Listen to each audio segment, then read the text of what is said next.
In today's video, I'm going to teach you how to write using Logseq. By the end, you'll know exactly how to open Logseq, capture your thoughts in the journal, turn notes into actionable items using the slash menu, and set the right status so your writing stays organized and moving forward. First, go to Logseq. Open the app on your computer or launch it in your browser, and give it a moment to load your graph.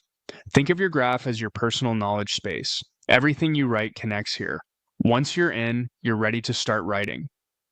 Next, click on Journal. The journal is your daily workspace, and it automatically creates a page labeled with today's date.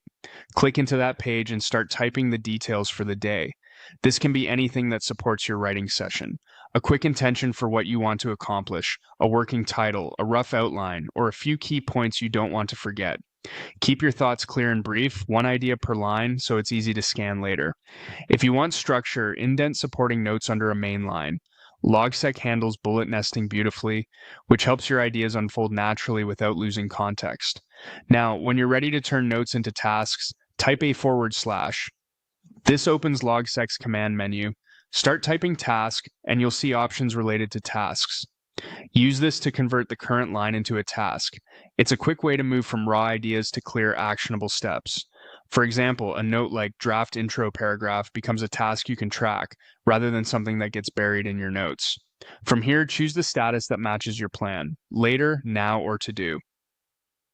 Pick now for anything you're actively working on during this session. This is your focus list. Use to do for items you're committed to but not tackling immediately.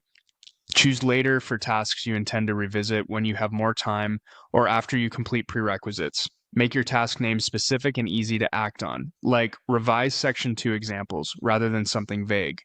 As you go, you can update a task status to reflect progress, but keep it simple.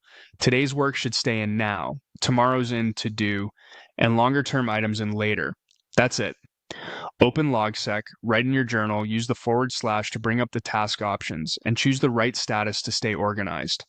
With this simple flow, your writing becomes clear, trackable, and consistent from day to day.